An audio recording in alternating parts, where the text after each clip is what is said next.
Andrechuk shooting, score! Dave Andrechuk hits the 50 mark, down the backing, Clark races him. Holy Mackinac, he's got three! Good morning, Maple Leafs fans. Welcome to a new episode of the Leafs Lounge for Tuesday, May 19th. Welcome, as always, by Justin Kudo, co-host. What's going on, Justin? Not too much. Nice, enjoyed weekend for me, at least. Besides the Leafs collapse on Saturday night, which we will get into, but at least they lost in style. I don't know what your thoughts are about the St. Pat's uniforms, but every year I love seeing the green and white come out, and the brown pants too. It's a great contrast with one another. Yeah, no, it's for sure a great look.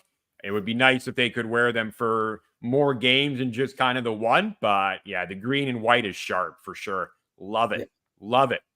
Didn't love the result. But yeah, as you said, we're definitely dissect that in more detail shortly.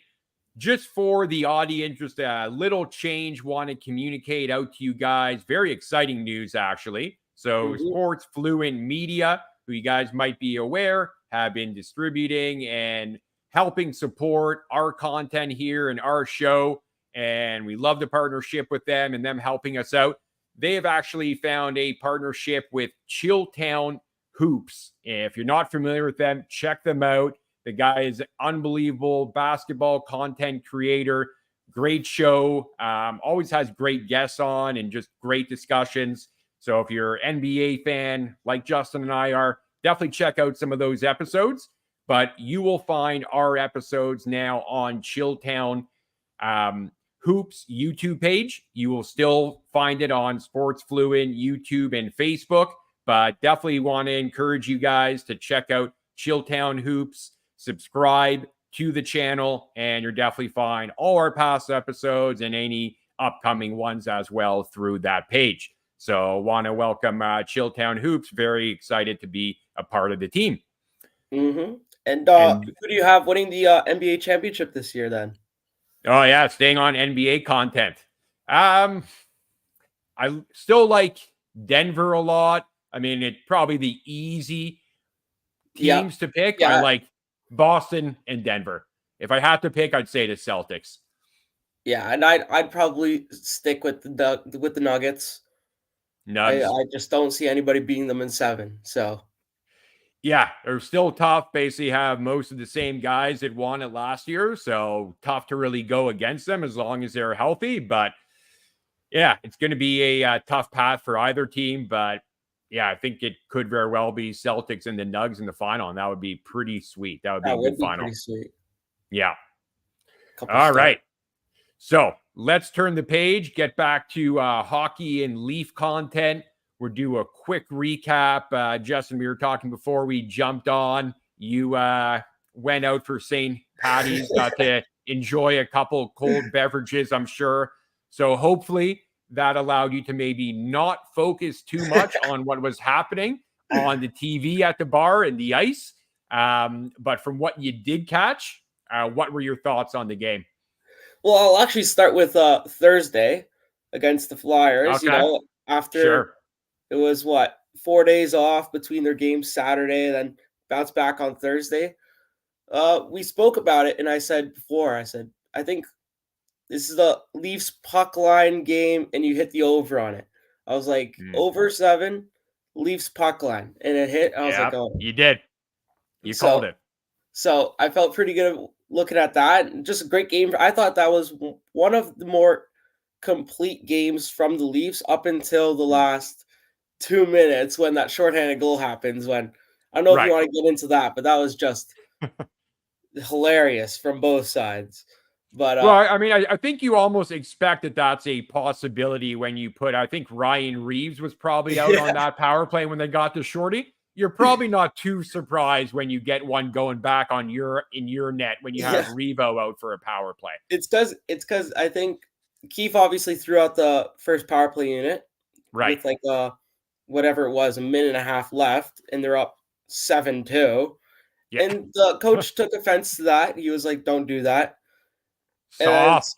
So Keefe kind of gave him the middle finger and said, okay, let's I'll throw Ryan Reeves out there on the power play. So Yeah, like I always wonder, like, is that what you prefer? Like, if you're a team that's getting the piss beat out of you, and the coach has, and the winning team, the leading team has a power play, are you more insulted if they throw out the top guys because they're still saying, hey, you know what? Maybe this team still is going to put up a fight.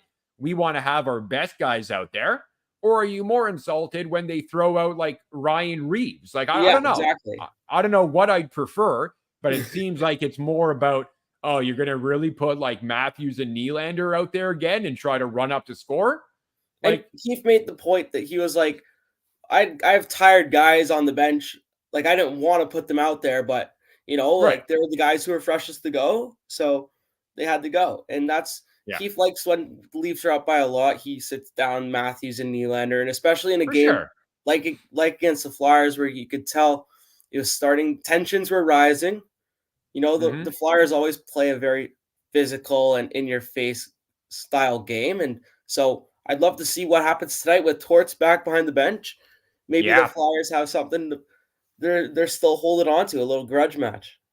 Yeah, for sure. I'm looking forward to the game tonight. Should be another physical affair. Revo back in the lineup, so we're obviously talk about that. But yeah, then I mean, with the Carolina game, it just for me just that event, similar kind of lack of execution, I should say, where you got they were up 3-0, then they were up 4-2, and allowed Carolina to come back. Sebastian Aho scored the 2 goals to tie it up. And you kind of just look at what happened there. The guys who were on the ice for the final goal, the tying goal that Carolina got, it's William Nylander, it's TJ Brody, McMahon, Tavares were out there, and I think Jake McCabe was also out there. So I don't have a problem with McMahon. I don't have a problem with JT being out there because he was about 70% in the dot for the game going into that draw. So I Yeah, got why he was there. Nylander and Brody. Brody was on for 3 of the 4 Carolina goals in that game. Obviously 2 before that one, but it kind of made me question why he would be on the ice there. And then William Nylander.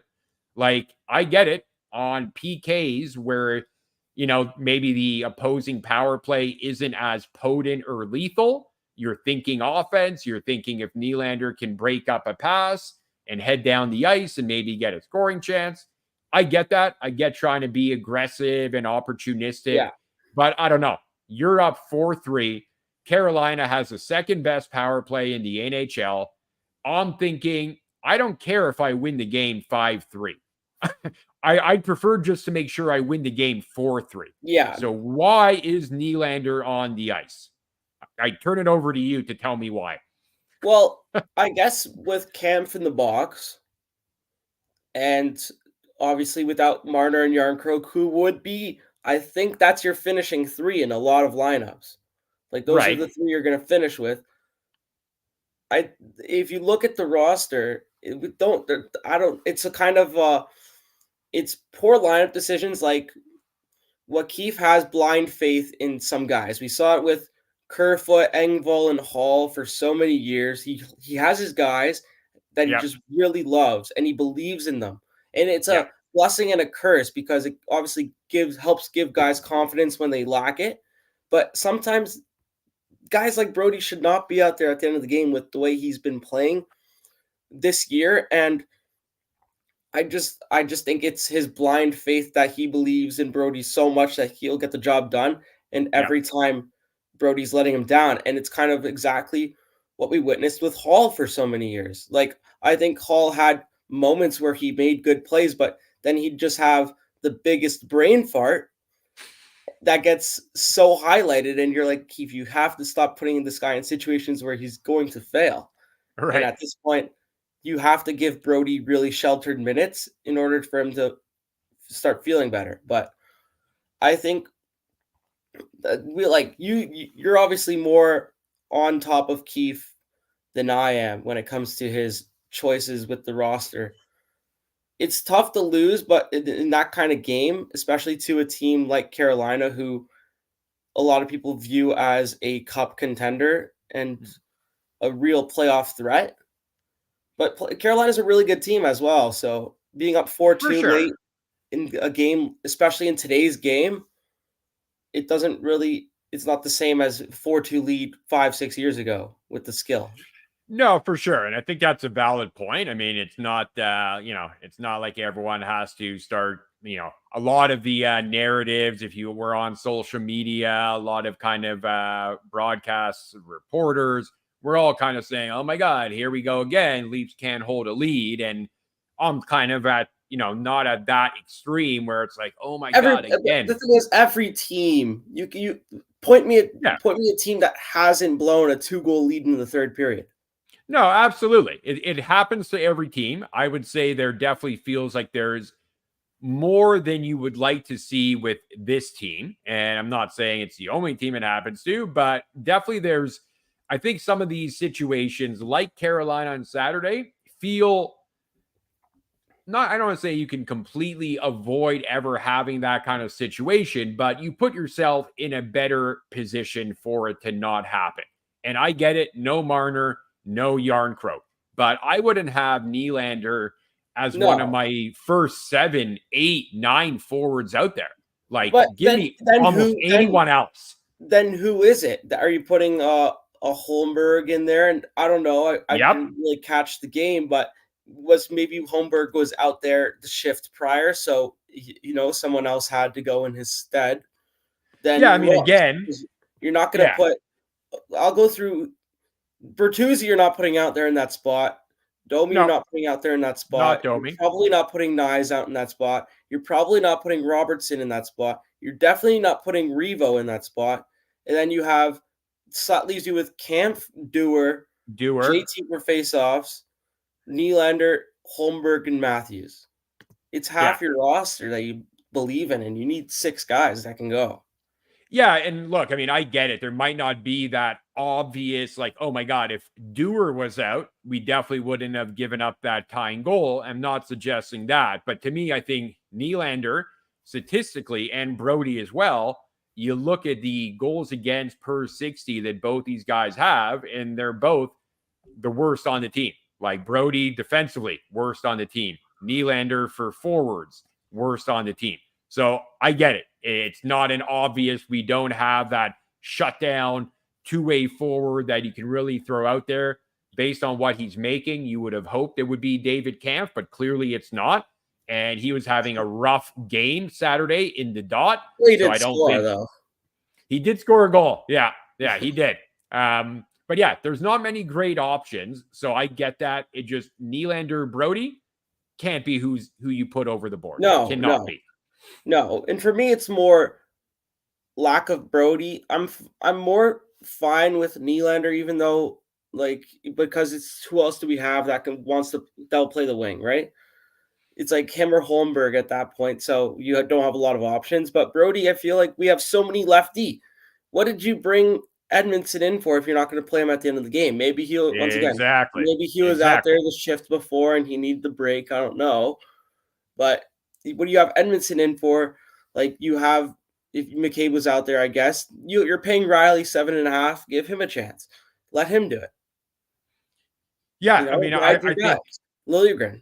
yeah, Lily played really good against the Flyers.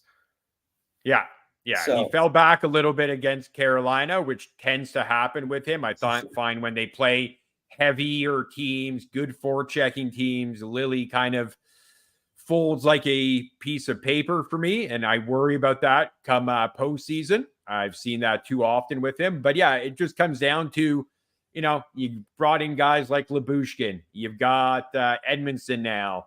You didn't play Benoit, but he was available to you, and he will play tonight. We're talking about the Philly lineup, what it looks like in a bit.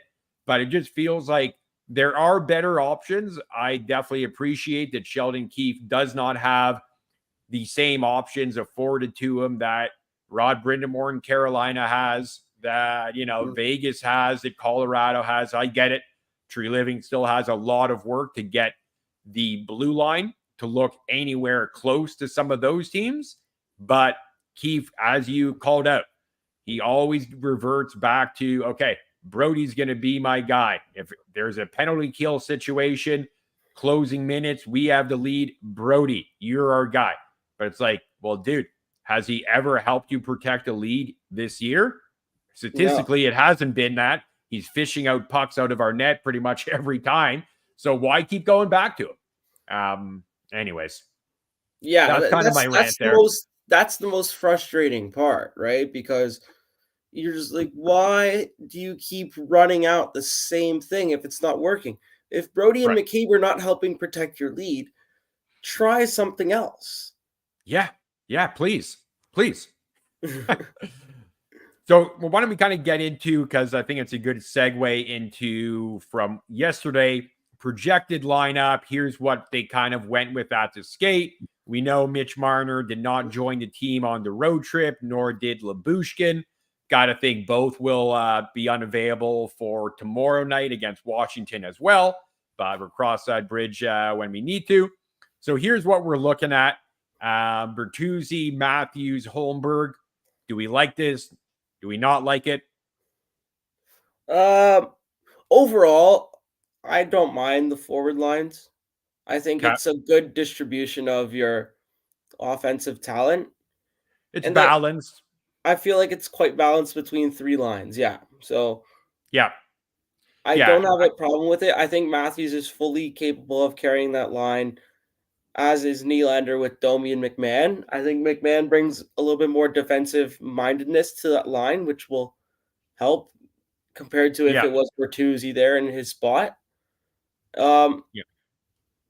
then the third line, I actually like the third line quite a bit. I know Not bad. Robertson scored in his return to the lineup, so keep them together, see what you can do. Yeah. I think with what you have available, I have like not much issue. There's a lot of talk on like, yeah, you can't be playing Holmberg on line one, but they already tried Nylander with Bird and Matthews.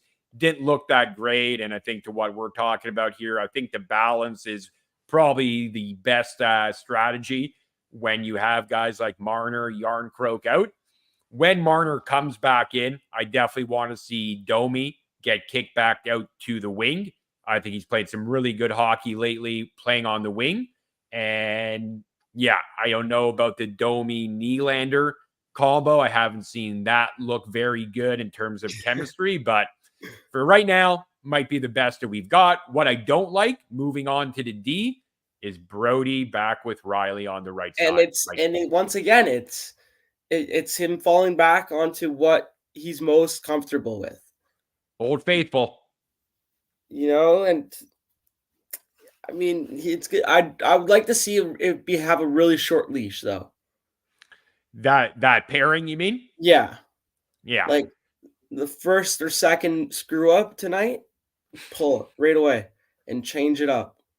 Oh, so you're saying within the first 2 minutes of the game then?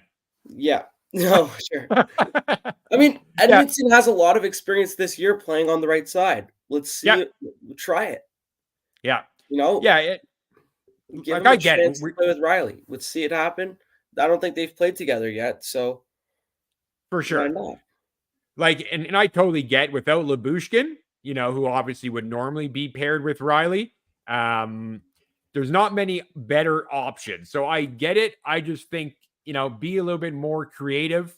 Don't be putting Brody back there when you know that won't work. I know Benoit and McCabe has probably been one of their better, especially in the D zone, one of their better pairs. So I get wanting to keep them together. Edmondson and Lilly has looked okay as a pair. So maybe it just, I don't know where else to put Brody. If that's all that is, fine. But if that's the case, and you're liking Benoit and McCabe together, and you're liking Edmonton and Lilly together, then when Lyubushkin comes back, that means Brody's the seventh guy all of a sudden. But we know he won't be. We know he won't Exactly. be. We know Benoit, Lilly, one of those two guys will come out first. And I think, most Leaf fans, not that we have all the answers, but most Leaf fans wouldn't have it the same way Keefe does, that Brody is a mainstay, whether on the first pairing or the second pairing. To me, I think he should be looked at as potentially the odd man out, especially when you start going into the postseason where we know how Brody's going to look against the Bruins or against Florida. I'd like to know how our blue line will look with either Benoit, Edmondson, or McCabe pretty much on the ice every shift. Yeah, and I think I would love to see what the team looks like with Brody sitting down a few. Like what you've done with Benoit, maybe Brody just needs the reset. Maybe his body just needs a little bit time off to recoup. And you give him 2 to 3 games off. Maybe next week he just takes the week off. And we see Labushkin come back in and we see that we run that 6. Or maybe, give Timmins a chance. Timmins is just sitting around at this point. Give him a shot. Yeah, like he's ready to go and obviously offers that right shot, ability to move the puck. If you were going to use him on power play 2, he's got a decent shot, gets pucks through quite a bit. So I think he could be an option, but it seems like he has to pass Lily to get into the lineup. I don't think you're playing Lily and Timmins in the same game. It's one or the other.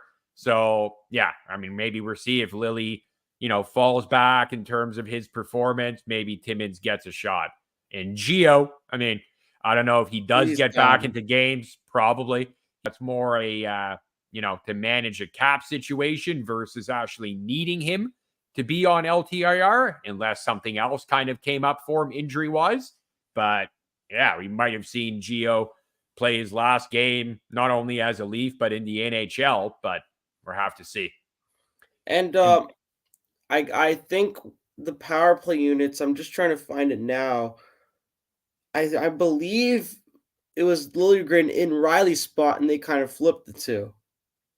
Right. The last time I saw it. Yeah, there was a flip there for sure. So, I mean, I don't know. Like maybe this isn't what they go with tonight, but, seems to be the latest and greatest. I don't know if they're going to be, probably won't be a full skate today, so we probably won't find out until the warm-up. Have you heard anything? I don't know if they've announced. I assume Samsonov will be going tonight. It looks like it's going to be Samsonov, yeah. I was surprised that they didn't want him to go against his former team tomorrow and play Wall tonight. I was surprised they didn't do that. I'm not exactly sure how Samsonov's played in those kind of redemption games in the past. Yeah. But I don't know. I have a weird feeling that they haven't gone especially well. Yeah, that might be true. But if like Samsonov is, right now, today, your number one guy, and I get it, you want to give yourself the best chance to win. So if you think Philly is a tougher opponent, which I think they're around equal. So right. I think they're around equal. So just don't ruin anything. Just go boom, boom. Yeah. Doesn't matter the rotation there. And I guess Wolves gonna get another start. Is it Sunday or? Yeah, they go back to back again. Saturday, Sunday. It's Edmonton Saturday, and then is it who do they got on Sunday?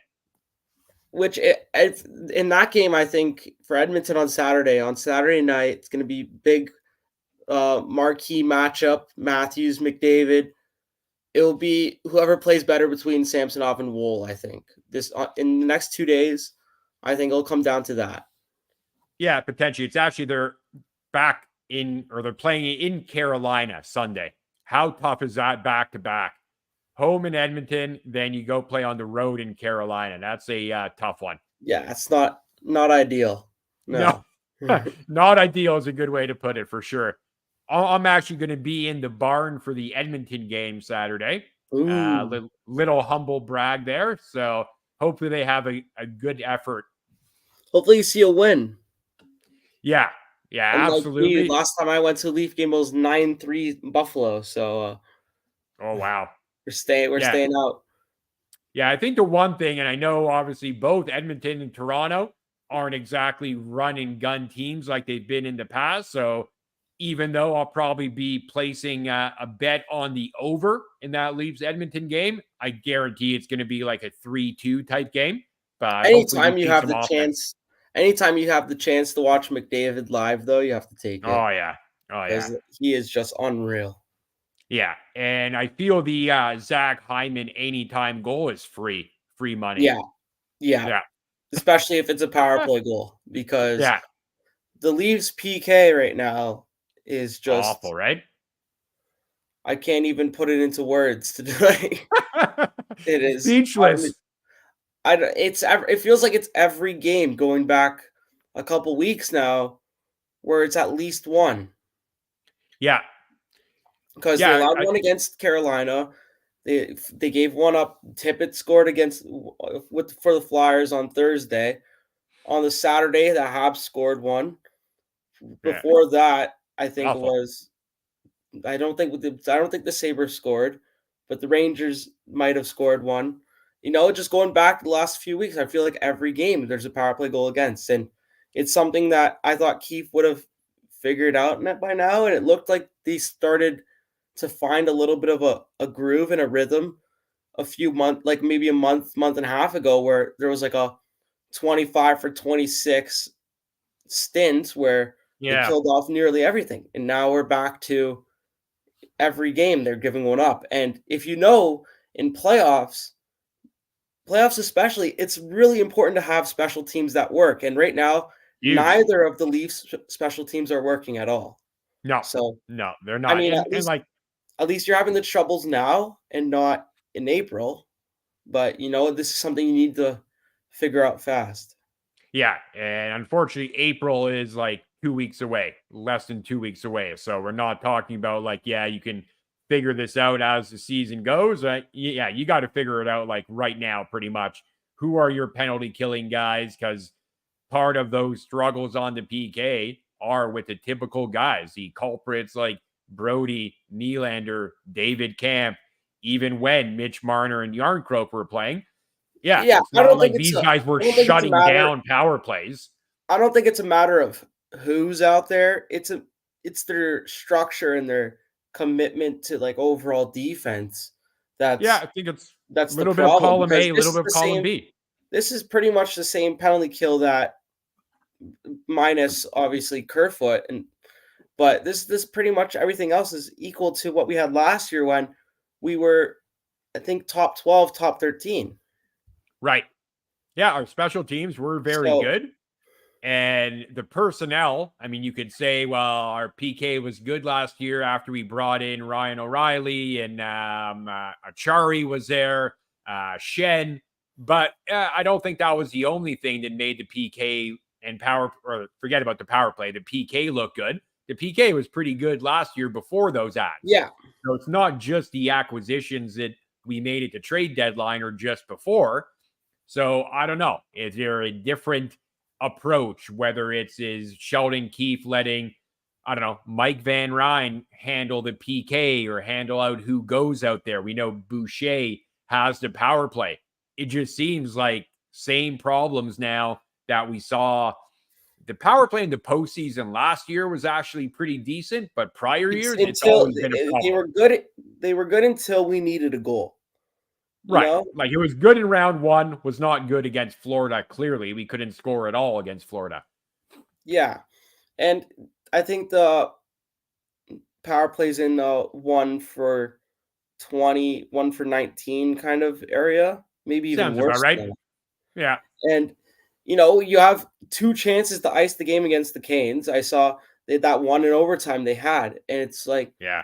I know Marner's not out there, but you still have four guys who make a combined maybe $45 million, including a guy who Got might to score find a way. 70 this year. You're gonna have Yeah. 200-point guy. You have 200-point guys on that power play. Put the game away. Yeah. Well, and especially with the amount of ice you have there, right? Because that's a 4-on-3 power play. Like, Exactly. Yeah. there's a ton of ice. You got to find a way to get the puck to Matthews. Like, I think they got a couple decent scoring chances. Riley had one too, but Yeah. Nylander fumbled a puck and it got shot out of the zone. Like, that can't happen. Like, 4-on-3 power play, that attacking team, it has to be a freaking shooting gallery the Mm-hmm. entire time. And the only way the puck doesn't go in the net is if the goalie's like standing on his head. And that wasn't what happened. We weren't hitting the net Yeah. and we lost control of the puck. So, like, I guess on the power play, I don't know if you saw the change they made. They're taking Riley off power play 1, and Yeah. they've got Lily there.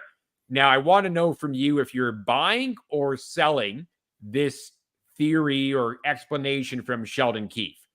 So he's saying without Mitch Marner in the lineup, they want Lily and the right-handed shot. That is why the change is made. Do you think that's all that's at play here, or do you think this is a Riley demotion? I think that it's Keefe going back to what he saw was working while Riley was suspended for that 5-6 game stretch Right. where the power play was clicking every time it felt like. And I think it's if you look, I think it feels more like a demotion for Riley, but it's Keefe saying that this is the easiest choice to make because you can't take Matthews off power play one, you can't take Nylander off power play one. So it kind of Riley's that he's the guy that you just have to take him off then. Yeah, He's the because he's easy not switch. driving enough of that power play. Yeah, Like he's he's not not he's your not important enough. prototypical quarterback. No, he's not he's not the quarterback of the power play exactly because the No. quarterback is Marner. Marner's the Right. quarterback of the power play. He is the guy that the puck's always on a stick and he's distributing. Right. Yeah. So maybe that's hurting the power play, but it was even suffering while he was here though. Like 100%. 100%. And just I like the don't think penalty kill, right? The penalty kill was bad while we had Marner and it's just gotten worse without him, but you know. for sure.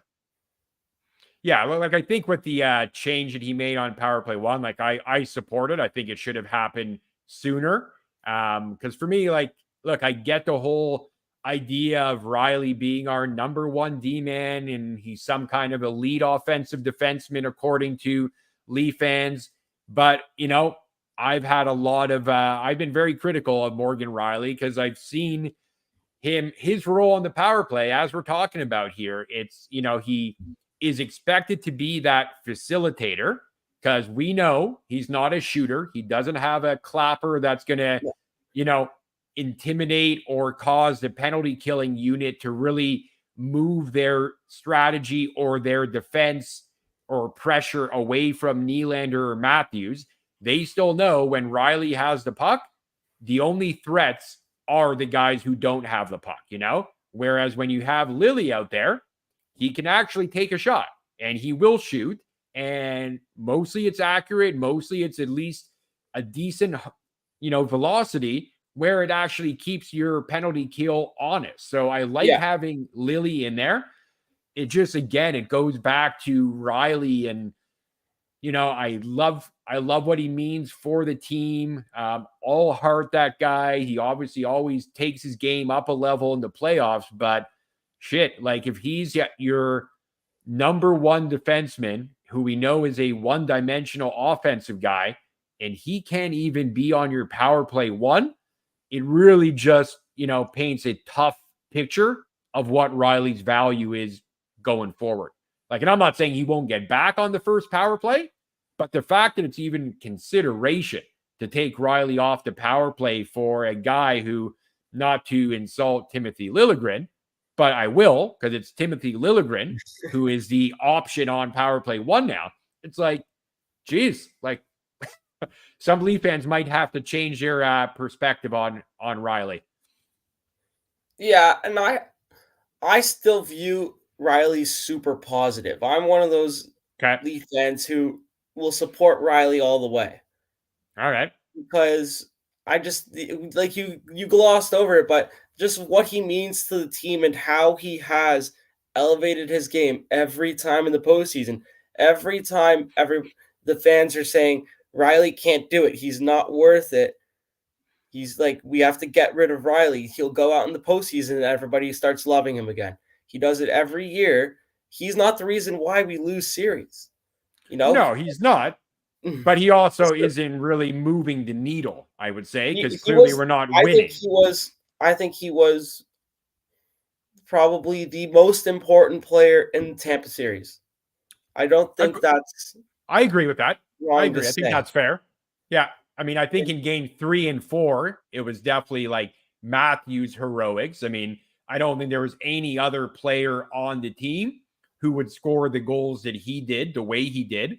But yeah, I think you could easily make the case that Riley was our most important and valuable player in round 1. I agree with that. Yeah, so And it's Keefe saying that this. I don't view this as just a Riley demotion. I think that Mhm. it's a bad look on the entire power play. For this is what it's come to, is that now we have to basically split up the units Yeah, because your first unit is just not clicking right now. right. Yeah, because like yeah, you're putting Riley on power play too, but we know with the way they manage the ice time on the power play, that power play too, it will be lucky to even get on the ice, you know? But if the power play one's not clicking at all, I wouldn't be You opposed have to to. just having a 45-second, and then if the puck comes out of the zone twice, get them off. Oh, for sure. You'd have to at that point. I just mean like if the power play is clicking like it was, as you called out when Riley was out of the lineup suspended, if the power play one is clicking, then Riley's not getting any power Yeah, play time at all. and he shouldn't. Yeah, Right you now, have yeah. to you have to go with what's working. I agree. I agree. So before we move off the game tonight, any predictions on tonight for those who want to, like myself, those who want to place a bet? What do you like? I don't know if you've seen the lines. I can pull it up quickly to see what we're looking at. We've got an over of 6.5, and the Maple Leafs are a minus 134 money line favorite on the road. I'd run right back with the over. Yeah, I just the Leafs are I think that they have Harrison's number at this point, Yeah, and he got it's yanked last game. and Yeah, Harrison's confirmed starter, so right. I think they just have his number at this point. I see the Leafs winning once again. Maybe it's not going to be another 6-2 game, no, because Torts will stay right on top of them. And I said this before on last Thursday. I said, since Torts is not on that bench, if the Leafs are able to jump out to a little lead, then that team's going to be they're going to be shattered, and they don't have that guy behind the bench that's going to whip them back into shape. And that's what happened. So maybe a 4-2, 5 Yeah, 5-3 kind of game where it's right around that over underline. It's a good line. 7 goals is always hard. yeah, for sure. I think I agree with the way you're seeing the game in terms of the offense that could be generated. I almost like the away team goals over 3.5 because I think to your point, there's a chance that maybe Philly can sewer that over if it's like a 4-2 type game. I'm not sure if Philly puts in enough, so I might lean towards the Toronto team total over 3.5. You're getting plus money on that right now. Yeah. Okay. And I think Um, if you want to just get a nice little cheap one in, Matthews at any time, it's going to hit. He scored I a mean, natural hat trick 2 times ago, scored again last game. yeah, So actually, I want to see what because I mean, obviously, he's not really. I mean, I guess you could say he's been a little bit cold he's been a little bit relative to cold. what he's been doing before, but I want to see what. So he's minus 120, anytime goal scorer. That feels like a little bit too much juice. I don't know. But the way he's on a little bit of a cold streak, I'm not sure if I play that one, but it feels like you can kind of take a swing at it every game. But at minus 120, I'm not sure if it's tasty enough for me. Yeah. Yeah. um, okay, so one thing I wanted to ask you about, kind of switching over from the Leafs for a little bit, in terms of what you see today, NHL Stanley Cup favorites. Doesn't have to be in ranking order, but if you wanted to go at it, go for it. Who are your top 5 Stanley Cup favorites right now? Well, I told you right before we hopped on, I said I think there's 6 teams in the East I could see in the conference final, but Mm-hmm. not each of those 6 teams, Boston, Florida, Toronto, Tampa, Carolina, New York, not each of those teams could win the cup, nor even make it to the Right. Stanley Cup final in my eyes, at least. Okay. Now, a few weeks ago, I actually said I don't think the Canes have what it takes to make the cup finals. Then they go out and trade for Gensel, and now You're I'm in now. I think I might have been swung over to the other side. I think the Canes Okay. have the goal scoring they've needed. I'm not gonna have them number one. I think they're probably my fifth Stanley Cup favorite if in my ranking order, Okay. starting 5 to 1. I would put them at 5. I think they're one of the bigger threats in the East.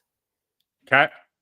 Every single year, I feel like in the playoffs, and I went back and I did a little research in order to back this up. It feels like every year the Canes lose because they're not scoring enough goals in the games. Right. If I feel like they're losing 2-1, 3-0, 4-1 kind of games. And I go back and I was right. They're not scoring a lot of goals. When they got swept by Florida last year, it was a quick series. Oh yeah. Literally. They were scoring, it was like 2-1, 1-0, Yep. 3-1. And it's just games that now that added goal scoring that Gensel brings. Gensel has 2 Kuzi and ups. Kuzi. Yeah, Kuzi as well. These are proven playoff guys that could be a difference maker come playoff time when the going gets tough. Well, and also don't forget they didn't have Svechnikov last year in the postseason, so Yeah. you add him into the playoff mix. You add Gensel, And I guess Kuznetsov, Orlov's there now as well. Orlov starting to come alive now that his BFF Kuznetsov is with him. Yeah. So he's finally playing well. So yeah, I think Carolina deserves to be in there. Okay, so you got Carolina at 5. Yeah, so at 4, I'd probably put Edmonton at 4. Okay. I think a lot of people are higher on Edmonton, but at the end of the day, it comes down to goaltending. Yeah, And I fair don't enough. know if I fully can buy into Stuart Skinner. I know he's had a decent season since his really bad start. Yeah, But he's I'm come not sure I around. can fully buy into it. And although I'd love to see McDavid lift the cup because he is my favorite non-Leaf player and I think consensus top player in the NHL. I just Yeah. I don't know. I don't want another Canadian team to win the cup before the Leafs do. Yeah, I guess there's a little bit of that Canadian pride. If the Leafs aren't in it anymore, would you like to see Edmonton, Winnipeg, Vancouver win it? For me, Not there might be Winnipeg. a little bit of that. I don't I think I think Winnipeg are complete frauds, and I don't care. Whoa. Okay. I think the Jets are complete frauds. I think if the Jets do not win the division, which it's that division, that Central is really close. Tight. It's tight right now. If they don't I win the think division, they're they're in a first first round now. exit. They're first round exit if they do not win that division because they Yeah, are not better than Dallas and they are not better than Colorado. Yeah, so all 3 of those teams are tied with that 91. Winnipeg has the edge because they got the games in hand right now. But I agree. If they drop down to 2 or 3 and have to face Colorado or Dallas, especially if they have to go on the road, yeah, I think they are one and done. So then that brings me to number 3, where I have the Leafs. Oh, okay. They're my favorite coming out of the East. Wow. Not just because of my bias, but No, clearly because not. I think it's about damn time. No bias at all. I don't think anyone would think that. No way. I think it's just about time. Okay, fair enough. Team has, they have the ingredients for success. They have 14 guys who are going to finish with 20 plus points, and 20 plus points may not seem like a lot, but the only team in the East with more guys that'll finish with 20 plus points is Carolina. Right. Yeah. So I think that in that sense, there's going to be guys on the Leafs like the Bobby McMahons, like the Nick Robertson if he gets in the lineup, like the David Camp, the occasional goal. That could be the difference in a game, in an overtime, in a series. And Yeah. I think that if the Leafs, as we've discussed a lot, if they figure out their penalty kill, especially because I know the power play will get clicking again, because anything with Matthews, Marner, and Nylander is going to get going at around 25%. If the PK can stay good and we get over the hump in round 1, which obviously seems like the hardest part, facing our Atlantic rivals, I can see us going all the way because I don't think I've never seen the Leafs face a team from the Metro in the playoffs. I just don't. I think the Metro is soft. The Atlantic's Okay. where all the good teams are. So Yeah, I think most people see that as like if the Leafs were going to drop to the wild card and maybe do the crossover, face the Rangers or Carolina, I think people would be a little bit more optimistic yeah, I about know their it's chances. crazy how it works, It's eh? it's the total gauntlet that we know they're going to have to go through in all likelihood.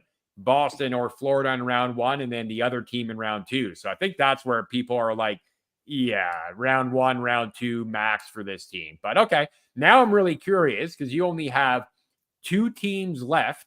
So I can't wait to see who's left out now for you. Who's number 2? It's I have the Stars at 2. Okay. Okay. I for a while I had the Stars at 1, but I think I'm putting the Avs at number 1. 2 teams from the Central. Okay. I think if they face in round 1, I think the winner of that series is going all the way. So the I really defending hope I defending cup really champions hope aren't there for you. Vegas has played bad hockey for 3 months. They Yeah, had a really but good start to the year. they're bringing all new players in for game 1. They had a really strong start to the year. But now Uh-huh. it's like, oh, I feel like they're just slipping, and right now they're hiding in that second wild card spot, and that's a dangerous place to be, especially if your first round matchups Vancouver, who I'm not sure if I'm completely in on Vancouver either because of how much they rely on, Demko to be outstanding and that power play to be clicking so heavily. Yeah. I'm not sure how much I believe in Vancouver. Yeah, another notable admission from my list is Winnipeg. I can't do it with Winnipeg. I just Yeah, for, so for a lot of the same reasons I never believed in Carolina. I don't believe yeah. in Winnipeg. I don't think that they don't have a guy that's going to win the series for them. So you don't have not only Vegas, you also don't have Florida. No. I think that would be considered a very hot take. We might have to pin this episode to make sure, because I think for a lot of people, they're definitely going to make my top 5. But it's interesting. I like kind of the differing opinions on teams like Boston, Florida, Vancouver, Winnipeg, all those teams not in your top 5. Well, Like I look at it like the Stars they're 12 deep. On their forward lines, they're 12 deep. Every I single like Dallas. line can Yeah. score. And their biggest question mark this year has actually been the play of Jake Ottinger. And Mhm. I think that he has a level that he can get to in the playoffs that we saw against Calgary a couple of years ago. I think he has that capability to turn it on when it matters more. Yeah. So I'm not really worried about him. And I think Dallas is just a great team from top to bottom. They have good leadership with Jamie Benn. They have that ability to get into a scrappy game. They have big boys on the back end like Mhm. Hawkenpaw and Tanev, right? They Yep. have the skill. I feel like they can play with any team in the league, Yeah. which is just when you compare them to Colorado, if Colorado does in fact get Landeskog back, which it just would put them over the top for me. Yeah. Yeah. But like Colorado's got I think they have 3 lines of really good talent, and they have a really good power play. They're gonna have someone who either wins the Hart or finishes second in the Hart voting, Yeah. a guy that either wins the Norris or finishes second in Norris voting, Yeah. and another couple great defensemen who are just underappreciated like Josh Manson and Devon Tays. Yeah. And now Sean Walker too. They got a Yeah. really good D. I like them a lot. Okay, so here's where I'm at. I'm going to go top to bottom. So my number 1 cup favorite, I'm going with Colorado as well. They're my number 1 right now. I think they're the just in terms of top to bottom, what they offer, back end, forward group, high end talent, the physicality they added at the trade deadline. I got them in the number 1 spot. Number 2, I got to go with the defending Cup champions, Vegas. I think that defense they've got is lethal. Where I worry about them is obviously where they're sitting right now. They're in like a wild card spot, I think tied with the Kings for third place in the Pacific. Yeah. Definitely need to see them creep up a little bit They're in the only 4 standings. points up on the Blues. I know. It's so a slippery tight there. slope to out of the playoffs for them, and that's why I'm nervous. Because if That's Vegas fair. has to go all out all the way to game 82, it puts them at a disadvantage against, or maybe an advantage depending on where you look at it, compared to a team like Vancouver who kind of like float right now and just round out their game because they have the division wrapped up. No, 100%. I think there's definitely that, concern with putting them at number 2 for me that, yeah, they might not even make it into the postseason. I don't see them being on the outside looking in. I still think they're find a way, and whether they're playing Edmonton, LA, Vancouver, I'd put them as a very heavy favorite because I just think they're way better than those teams. Then my number 3 is going to be Florida. I think they've been the most impressive team from the start of the year until now. I don't think they have hit the skids a little bit lately, I guess, relative. Lost 2 in a row. But I still think that, looking at the way they play, the way they're coached, Bobrovsky's been playing well, the toughness they have throughout their lineup, I got them at number 3.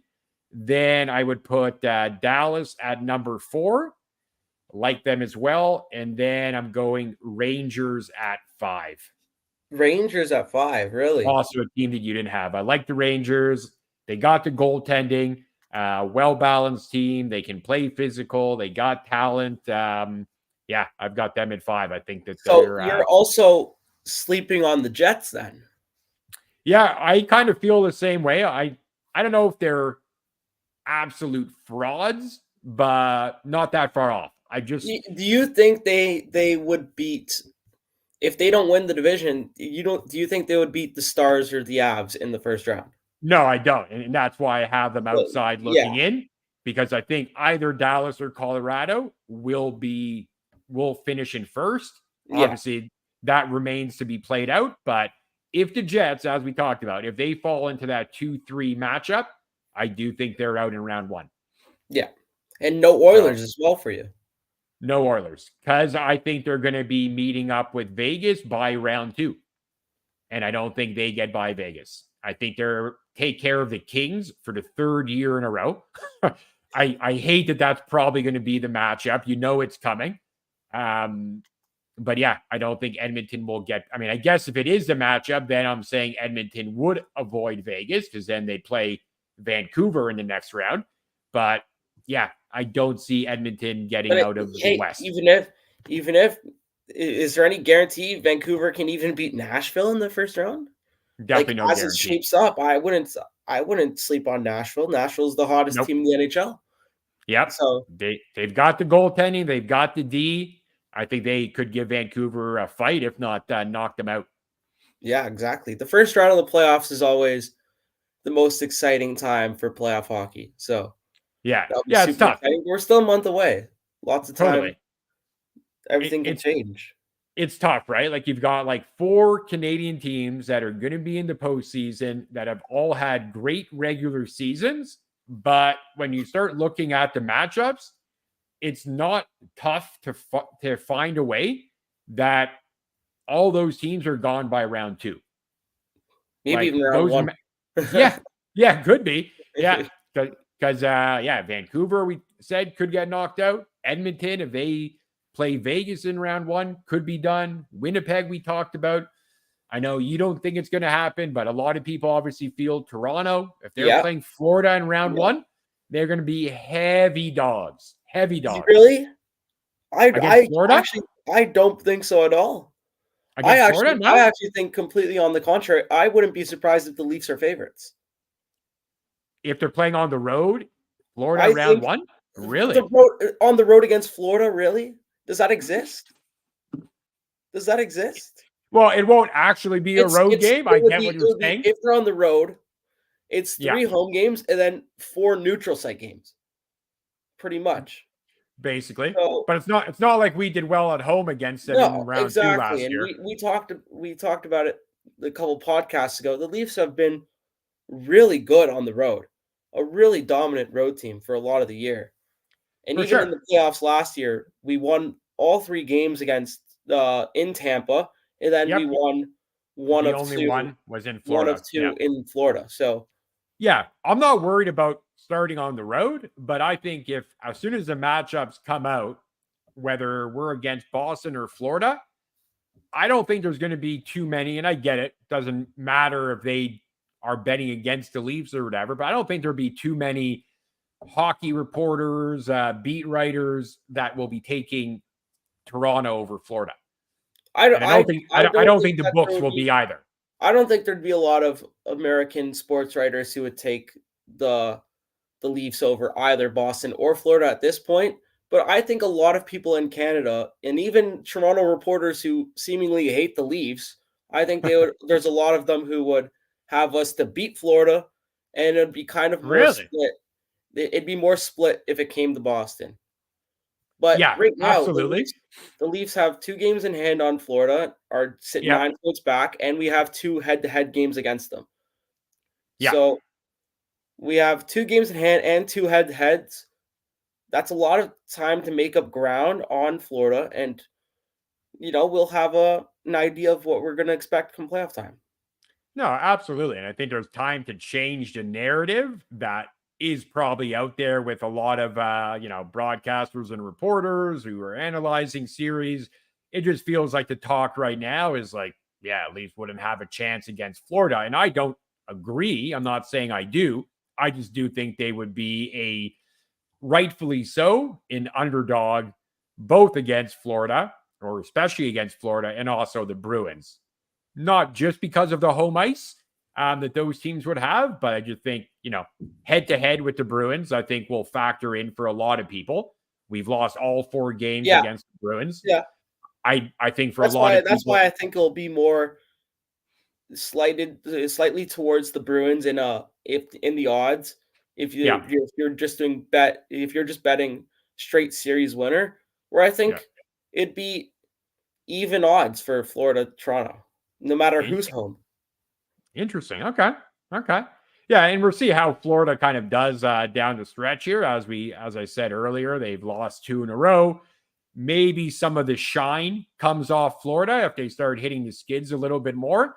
It just has felt like up into this point, Florida for a lot of people have been like up here in terms of tiers of Stanley Cup contenders and favorites, that even the thought of could the Maple Leafs be the favorite against them in a series, hasn't really existed for a lot of people. Right now, the NHL odds books have the rankings as Oilers first at the plus 600, Avs at plus 750, with the Canes, who are also plus 750, and the Rangers, who are plus 750. So the Canes and Rangers are viewed as the favorites in the East, with the Panthers at plus 800, the Canucks at plus 900, and the Bruins at plus 1,000. Interesting. So I guess the Rangers and Canes are getting a little bit of a lift based on the path, right? Like they're probably thinking like Boston, Florida, Toronto, they're all just going to beat each other up. Whoever comes out of there probably won't have their best effort, or they won't be able to really present the greatest competition for, maybe healthier, more energized Rangers, Carolina. I don't know. Maybe that's the thought there. Yeah, but that's interesting. One of those teams, one of Rangers and Carolina, will have to go through Tampa in the first round. So it's not going to be easy. It won't be easy. Yeah, like I don't get the Edmonton love, though. Like, they're a really good team, no doubt. McDavid, Draisaitl, Hyman, Evander Kane. It hasn't worked Connor yet. Brown. I get Connor Brown. Yeah, he scored his first goal. He's a sniper now. But, they got to the conference finals once. But I think they lost in 4 or 5 to Colorado. No, the Avalanche. It was here the Avs won the cup. They made it to the Ducks against the Ducks as well, right? Or was that second round against the Ducks? No, it's been a while that the Ducks have been in. Yeah, the Ducks haven't been. That was like young McDavid though. Yeah, but it was Colorado that knocked them out pretty easy fashion. I don't know. I like Edmonton, and I like what they've done with like getting Corey Perry in there, Adam Yeah. Henrique. They're a tougher team to play against. I don't know. I just don't see getting past whether it's Vegas, Vancouver, and then also potentially a Dallas or Colorado. I don't know. Mm-hmm. But I've seen them as a favorite by a few books. So we will see. All right. I think we're kind of just towards the end. Before we wrap, just to let the audience know, if you are tuning in to the live, feel free to come on if you want to. We're going to post a link in the comment section. If you got any questions for us or just want to talk or debate a topic, if you want to call us out on any of our hot takes, we'd love to have you join. So you can always just look at the link and let us know when you want to come on, and we're happy to have you aboard. Yeah, that's it for us today. Obviously, hope we get the dub against Philly tonight, and then we'll talk after the Washington game as well. Yeah, we have 2 games to review, so hopefully we got some good things to discuss on Thursday. That's great. All right, man. Enjoy the game tonight and tomorrow.